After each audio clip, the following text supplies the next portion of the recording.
Okay, well done everybody for singing, especially after that. Okay, welcome everybody to the Long Run Show. Hands up if you've never ever watched or listened to the Long Run Show. That's handy, because I was going to chuck you out, so we're going to get you chucked out. Okay guys, well thank you firstly for joining us on our shakeout run. I hope you enjoyed that. Did you enjoy that? Yeah. Bit on it. Okay, so today's special, 30-minute special, is a bit of a Q&A sort of thing. We thought with the Great North Run tomorrow, we'll throw it out to you guys to ask some questions, half marathon related, whatever fueling, or I don't know how old Hayden is. Whatever it is, we thought we'd do that. But as always, if you came to the National Running Show, I started that with a game, so I thought we'd do the same thing today, just to get you into the spirit of things. And because we're in Newcastle, I thought we could do a little bit of a sort of, I don't know, what's the best way to describe it? Getting you sort of Geordie ready for tomorrow. So if you're a Geordie, you're not allowed to take part. I'm not singling you out, but you will cheat. Hands up if you're a Southern fairy like me. Oh, brilliant, there's loads of you. Okay, so we're going to learn some Geordie. I thought that would be a really good way to start. So I did a video about this and I had absolutely no idea what any of these mean. So, first, where's Steph, by the way? She's there, right now. Go and see Steph, because she's going to give you what this actually means, because I still don't know. So after me, I want you all to say, oh dear, why I'm there?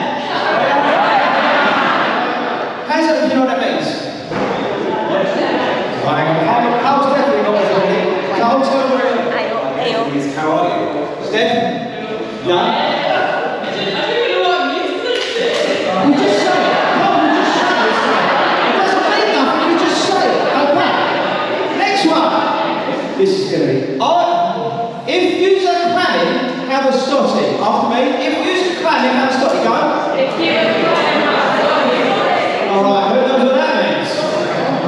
Oh, right over there. I just went 3 miles. Toes, this is work out here. What's it mean? What's it mean? Yeah, we have a stotty. Is that alright? Yeah!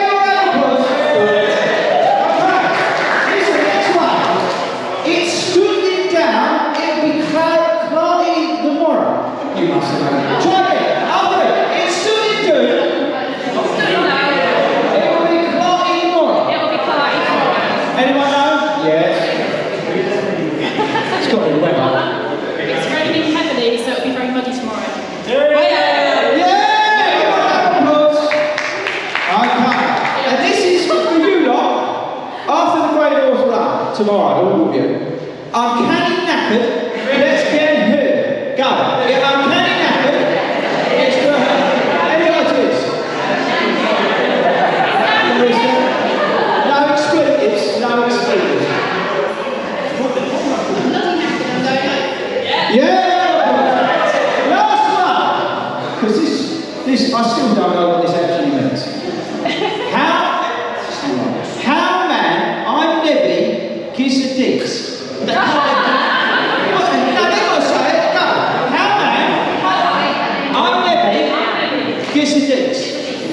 Right, hands up, you're coming to you.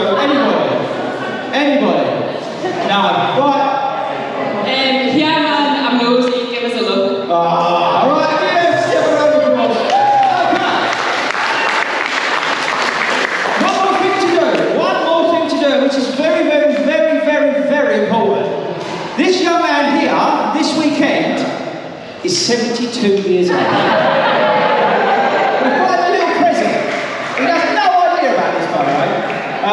Where is she? Just look. Oh yeah, she's ignoring me. The wife will help me set it up. I know. You ready? After 3, everyone sing happy birthday to Haley. Happy birthday to you. Happy birthday to you. Happy birthday, dear Hayden. Happy birthday to you. Make a round of birthday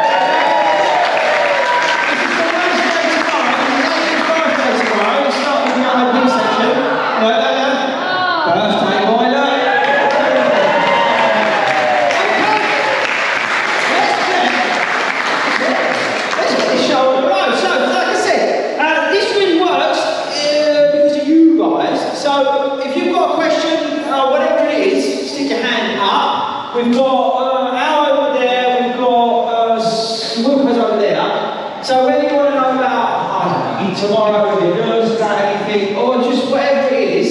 Stick out. Who's going to be our first victim? Oh, Carl, look, straight in there. Come out. Now, don't be shy, people, because I'm not touching on where you're from. It's Carl, I'm from London. What's your advice with the heat tomorrow? Good call. Okay, I'm going to tell you, let's go for what we're going to do differently, yeah? What are you going to do differently? First and foremost, absolutely just slow it down. There's just no point tomorrow going out silly. As you said, it can be dangerous. People laugh about it and say, oh, it's going to get a bit more sweaty. It can be dangerous. You have to slow it down. Evaluate your performance tonight. Think to yourself, if you was going to go for a time tomorrow, which on the Great North Run I wouldn't advise anyway, it's a tough old run. But if you are, I'd evaluate that tonight, drop it down by a few minutes, but also have a look at the temperature tomorrow. I don't think it's going to be as hot as what you think it is. And then looking at a bit of rain in the morning, so hopefully, fingers crossed, it's not going to be too bad. But yeah, most importantly, literally just cut it back, make sure you're hydrated, take the hydration on course, but don't change your plan too much. If your plan is to hydrate 2 or 3 bits of water along that course tomorrow, do exactly the same. Maybe go for the 4th one, but don't think every single water station, because it's hot, I'm going to start hydrating. Don't change your plans too much. You'll be fine. That's a good point, because you came a cropper in London with that, didn't you? Yeah, I massively overfueled, so I had the fear of not taking on enough water because it was warmer than expected that October. And I overhydrated, which people don't ever talk about. Can you hear me now? Well, there we go. Yeah, so I overhydrated. So I think, for me, I agree with Hayden, yes, obviously take water as you planned, you may need a bit extra, but the thing that I would do is walk through the water stations. So don't feel afraid to kind of get your water, walk on, whether it's 100 metres, 200 metres, whatever it is, take that on and make sure you take it rather than just chuck it all over you. Yeah, I think from my side, I think you nailed it. I would say make sure afterwards, because I think we neglect that afterwards because you probably will go to the pub or something like that. But really think about it when you finish, because you're going to need more, okay? And you know, your electrolyte drinks, you know, the basic stuff. But make sure you really hydrate for the rest of the day as well, because that will really impact you the day after. You might wake up, feel a bit ropey, or I don't know, some of you may be trained for something else. It will impact you. So make sure do what these guys have said. Take down your aspirations for the day, fun run it, have a great time. It's the best race out there. But then afterwards, make sure you look after yourself. I came through here a couple of years ago, and we hadn't expected it to be so hot, and we felt awful afterwards because we hadn't hydrated. Like on the train, you know when you're on the train up, or wherever you're going, we felt terrible because we hadn't hydrated. Because that year, for whatever reason, they didn't give us anything once we finished, which was mental.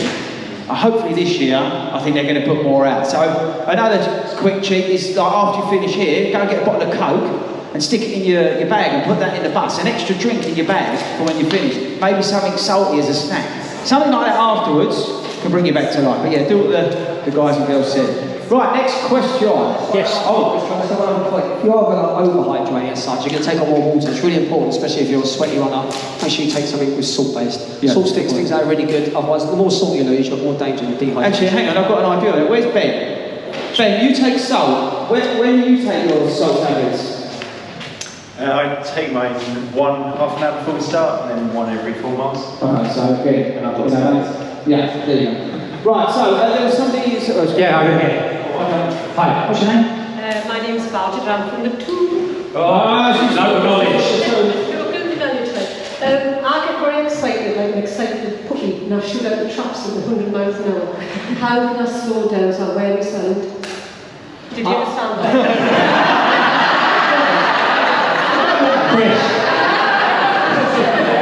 Chris, she says she starts too quick.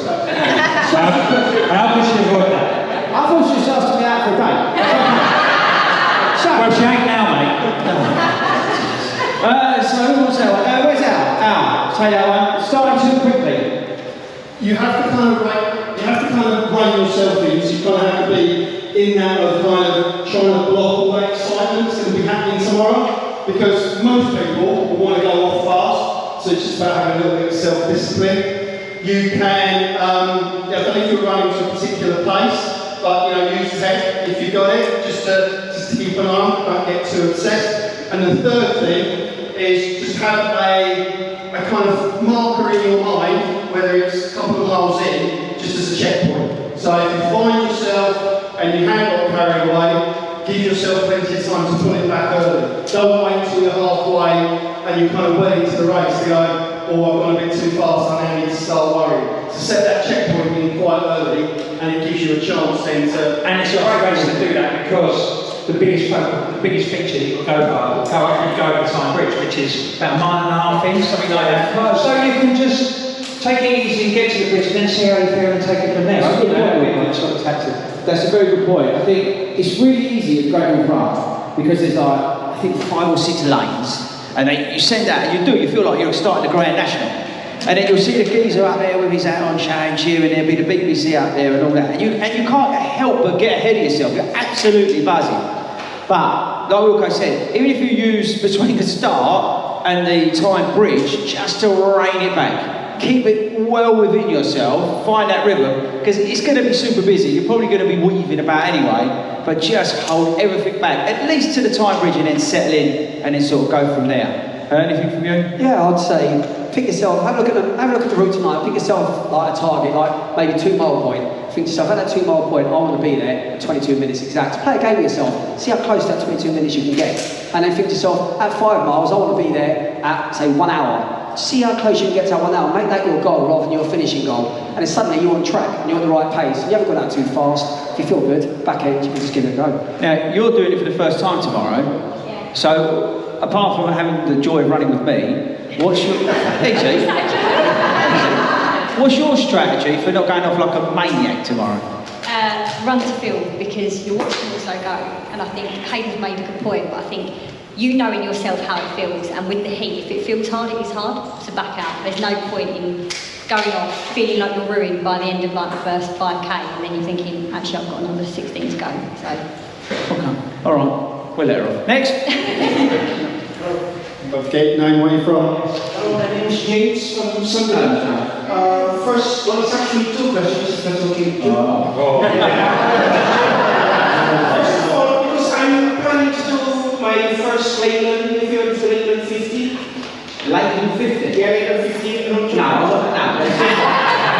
But my first question is, what shoe would you recommend for the Lakeland? Superblast.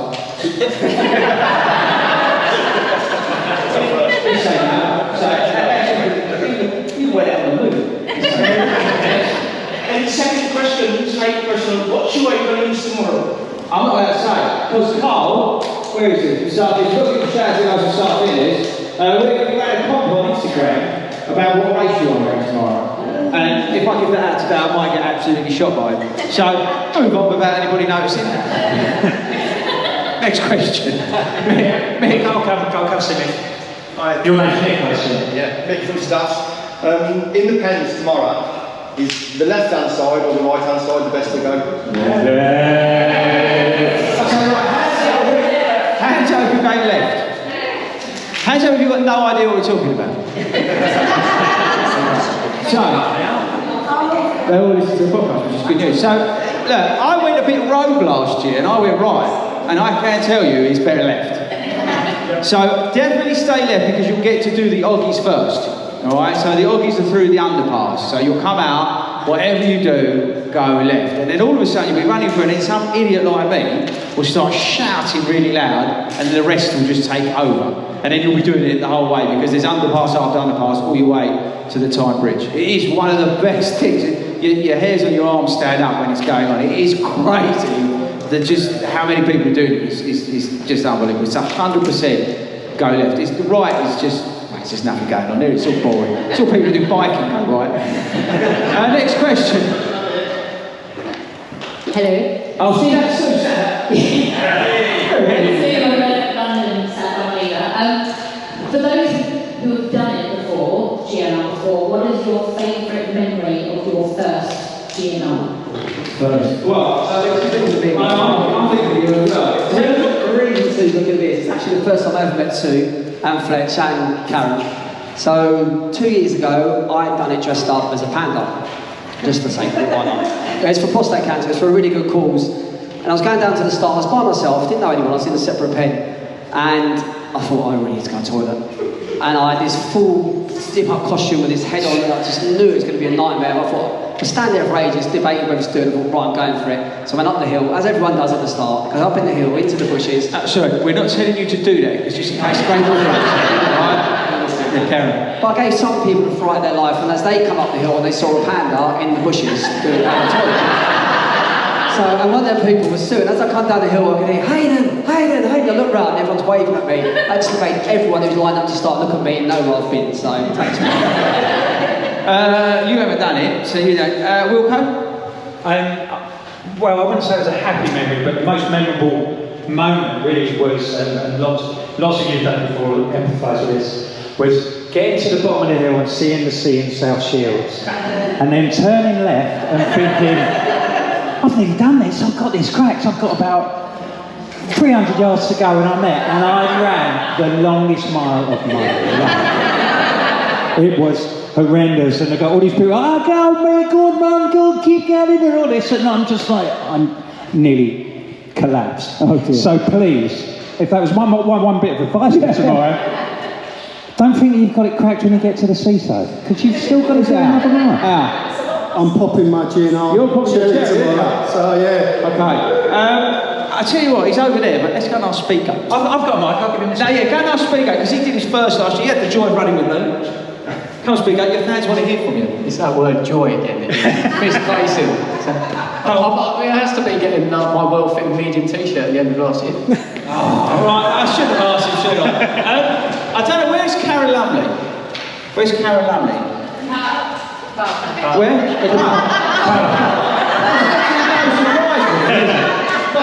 So, Karen Lumley, I don't know whether it was my first, second, third, whatever it was, but one of the highlights of running the Great Long Track was Karen Lumley is just an absolute legend.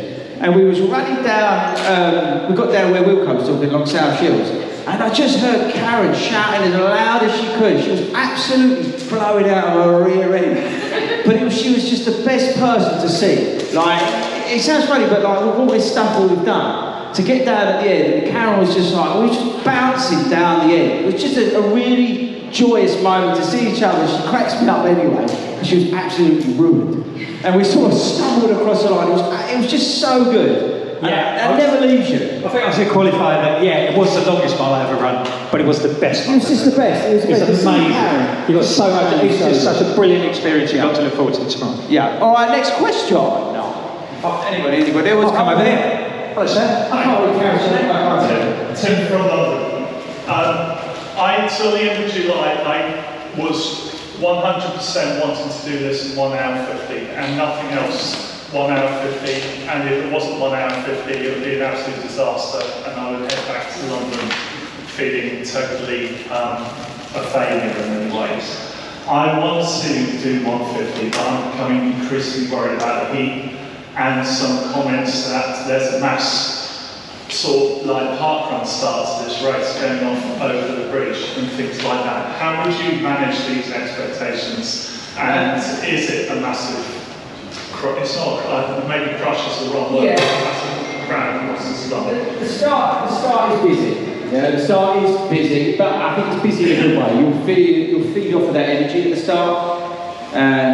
It's a rolling kind of start sort of thing. When I say let you go, then everybody just feels through. I've got to be honest with you, I would take that time off your head because of the heat. There's no point coming a cropper, right, at mile 12 thinking you're a hero, and then you're out of action for the rest of the year. Why not just go, you know what, it's bloody hot tomorrow, I'm going to chill out, I'm going to have the best time ever, get to Elvis, give him a hug, do the beer, but then just chill out. I'm really sorry to cut you. Go ahead. Elvis is retired. What? Elvis left the building. What? Elvis left the building. What? I told her Elvis showed up to see Elvis. Retired. Seriously? Well, hang on, I've had a brilliant idea.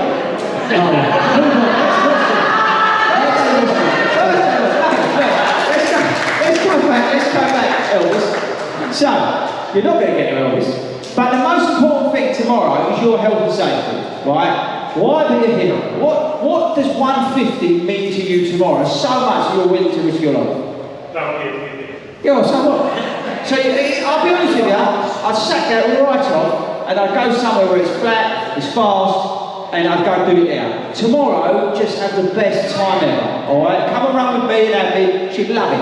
Come and run with us. We're going to run about, I don't know, 3 hours or whatever it is. Tomorrow's all about enjoying the Great North Run, running with 60,000 other runners and having the best time ever. Honestly, look after yourself. It's more important than you fit it up and cross that line in one piece. There's going to be a lot of people in trouble, Laura. Don't be one. Honestly, take that advice, please. I would also say as well, for a lot of people thinking about that with PBs, we spoke about it loads of times. If you're chasing PBs, do a local race, do a quiet race.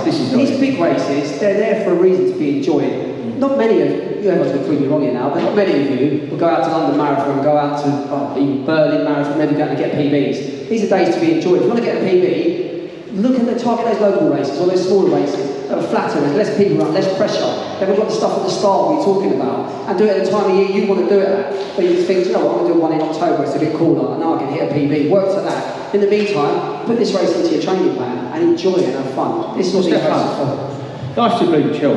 Right, who's next? Oh, down the front. Oh. Any question? How was your mind doing? Yeah. I just want to ask about tapering, what your advice is for it. What about? Tapering. Oh, tapering. I suggest it's been. I suggest are we talking in general? Yeah, no. Okay, so, right, so is anybody in here doing, after this, like a marathon or anything like that? Oh, blimey, quite a few of you. Right, hands up if you're doing Chicago. Hands up if you're doing Berlin. Loch Ness. What's the other one? Chester? Beachhead. Yorkshire. York. Okay. Right. Oh, anyone joining me in Hayden, New York? Hero.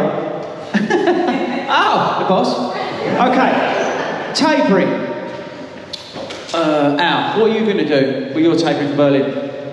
Mine's a bit different because my training for Chicago hasn't really hit the mileage I wanted to. So normally I'd be thinking about tapering for Chicago in 3 weeks' time. About now, I'm probably going to push it a little bit longer because I know I haven't put in enough miles. So I'm still trying to catch up another long run tomorrow. So I'm going to do a little bit of a run, do my race tomorrow, and that's probably 1 week longer than I would normally do. So for me, it's looking at my total mileage and trying to assess where I am in kind of overall fatigue levels, because tapering is about giving your body and your mind the time to recover. And I would emphasise that it's as much about your mind as it is your body, because you've probably done 15, 16, 20 weeks, you might be in a cycle where you're on your second or third marathon in a year, and actually you will be more tired mentally than you probably are physically. So it's about taking some time out for yourself.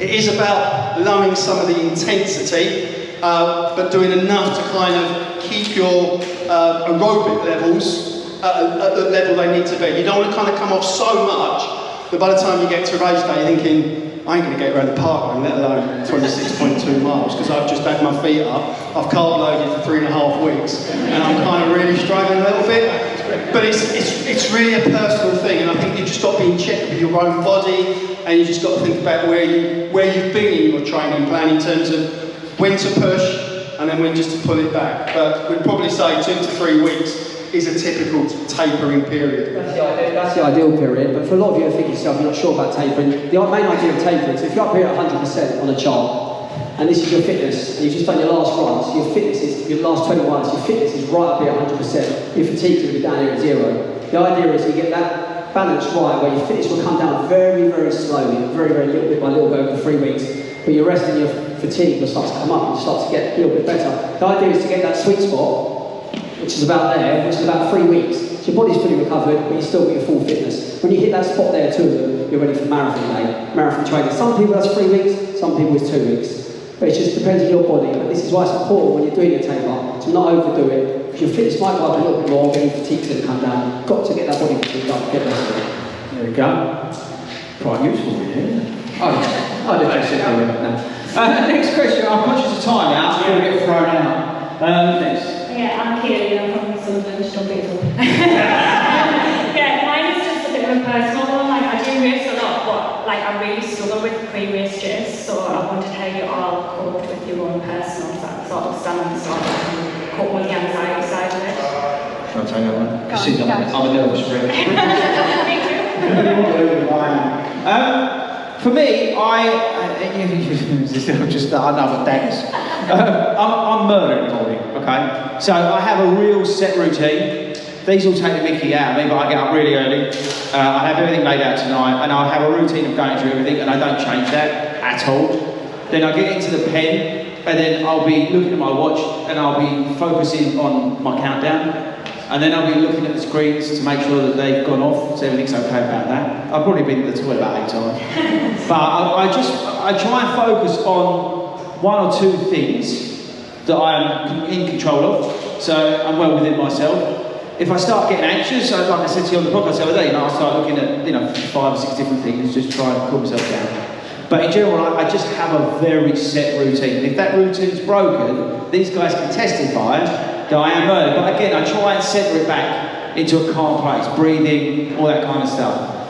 I find music really helps. The Great North Run is amazing for that. The music at the start in the pens, last year was different because of the Queen, but usually the place is rocking. So again, I focus on that and start, dancing, things like that. And then to take my mind off, I've now got around 13.1 miles. Yeah, it's all that sort of, fight thing of just trying to track on an even keel, but somewhere that I'm almost distracted. That makes sense? I think you just made a good point as well, though, which is even though you may be in a different place, staying in a different place, try not to do anything too different. So if you can eat the same kind of food. Oh, I've got porridge at home. I raided the cupboard. But keep it consistent, right? Don't try anything new, don't go out and have a different breakfast, decide you're going to wear something else, right? Keep it to what you know. Yeah, just as I say, I'll have it all laid out exactly the same, like I'm at home. I might even take the dog. Right, who's next? Anybody? Anybody else? Last call, because they're going to throw us out in a couple of years. We'll come in. No, hold on 1 second, we're just going to go down there first. You mentioned earlier that you found you overhydrate sometimes with some races. How would you know if you're overhydrating your body? Because I think I've done that before, but not really. But you did that in London. You did a terrific example of that in London, didn't you? Because I felt terrible, right? And I felt full and I felt heavy and I felt... So the thought is that you shouldn't get to a point where you feel really thirsty, right? So you need to take small sips, little and often. To take it as you go through, kind of consistently. Don't kind of guzzle down a whole bottle and then go, oh my God. I think do what you've done in training is the main thing that I can say to you, right? So in training, I know I take water with my gels every kind of 3-4 miles before I'm taking it. Do the same thing.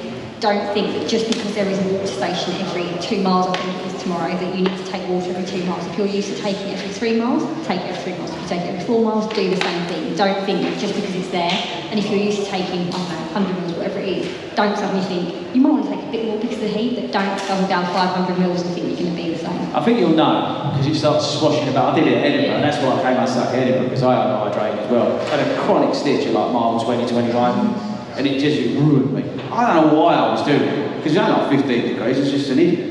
But you can't help it, can you? You go, oh, it's a bit hot, and then you start going like this. But yeah. I think the other thing is though, you can overhydrate from the night before. So yes, we need to take on fuel today, it's hot, we've all been out and thrown, right?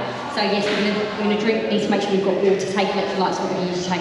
But don't think I need to drink 2 litre bottle of water before I go to bed and then wake up and drink another 2 litre bottle of water. That's basically what I did. So just don't do it. Okay, there was this young man there. Corporate President, just a quick one, Chris. Is it best than sun cream or t-shirt? It's half tights, no top, no rock and roll. See, look, I've already been told off because Ben made me take my top off at a big half, Natch. So no, tomorrow I'm best. All this body stuff, I just got over it, I just don't care. It is what it is, just wear a vest. It's better for you, it's cooler. I understand what people don't want to wear a vest, but honestly, it's so much better. It really is. He got all these hairy shoulders then, guys. What? It don't matter. What are you going to do about it? You're going to only see the person once. Wave at them and carry on. What about the other BBC? They show oh yeah, I will go on the BBC tomorrow with my media pass. Here, Mo. Right, next, last question. Yes. So I'm Damien from Carlisle. I've got questions on the Great North Run basically, because I'm doing the Great North Run and the Chicago Marathon. what kind of training would you do afterwards? Would you just carry on doing the training block? Because my plan is that I'm supposed to do training block straight after. Well, Greyhound is my A race, because I'm going to be, and then Chicago is my A race, checking out what to be. So, what to do between the two? Yeah. Right, so we're all doing races after this, right? So, what are you doing? So Chicago isn't my main aim race, but I understand the predicament you're in, and I actually think this has worked out perfect. So go for it tomorrow, have a good run, and you've got next week, if I was you, I'd go for your longest run, and you've got 3 weeks tapered down to Chicago. It works out absolutely perfect. If it was me, I'd run the first half target pace, back out, so I get, 7, 8 miles, whatever it is, then back out, come back to your easy pace, but go target to start with, really work on that, and then back out of it, and then after this race, I would look to probably, how many weeks you got? 4 weeks. 4 weeks. 4 weeks, so you're doing 20 coming up, aren't you? So you've got 20 coming up, right? Or what are you doing, 22? 20. You're doing 20. So yeah, so you've got still plenty of time. So the most important thing, I think, is to get over this, because this is really going to impact us tomorrow, because it's so bleeding up. So again, make sure you recover from this before you hit it too hard going up into it. Just give yourself a little bit more to recover from it, because it's going to be tough tomorrow. Right, yeah. Yeah. I am going to run some of it at target pace tomorrow. And then what are you going to do after between Chicago? My longest run is next weekend, so I'm going to do 20 miles next weekend and then take. So I'm using this as a bit of a training run to make sure I feel good. I'm in race kit, like wearing my race shoes tomorrow. So for me, this is not about going for a time. It's about kind of going, right, how does it feel? How does it feel halfway? Testing that pace, testing the you always get a gauge of where you're at physically, mentally as well. That's why I say run. If I was doing Chicago, I'd run the first half target and then back out, just so you understand the kit, how you feel.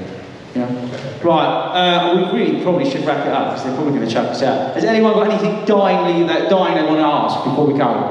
No? Okay, right, so all I would say to you is this. Tomorrow, I guess most of you are around here, please be careful, right? Don't be a hero. It's not worth it. It really is not. Give yourself plenty of time to get there tomorrow. It's going to be busy, as always.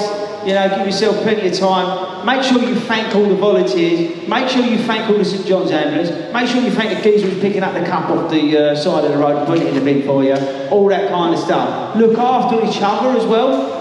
But most importantly, have some fun. I think that's the key to this race. It is such a fun race. It's going to blow your mind. Big shout out again to the guys at Start Fitness. Thanks very much to those who put this on today.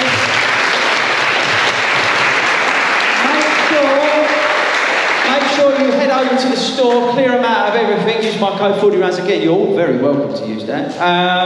We've got to give a shout out to the guys at Brooks as well for the try-on that they provided today for us. I think that's. Have I done everything? Have I done everything? Birthday boy tomorrow, you've got to wear your top, no excuses. Al, have I missed anything out? Don't think so, no. Wilco, have I missed anything out? Pub, 4 o'clock. Yeah, pub, 4 o'clock. Oh, I know I missed out. Tomorrow morning, the meet-up. Oh yeah, we'll have a meet-up. Right, so I'm going to memorise every single face. Exhibition Park tomorrow, about 9:30, we're going to do a huge picture. We're going to stop traffic as always. Come along, don't be on your own. Bring people that may, you collect them up on the tube or whatever and just bring them as well. Don't want anybody being on their own, feeling anxious or anything like that. That's what this is all about. Bring everybody along with you. We're going to have a huge picture, then we're going to smash the living daylights out of the Great North Run. So that's it for me. Thank you to everybody for coming. Toe, take us out.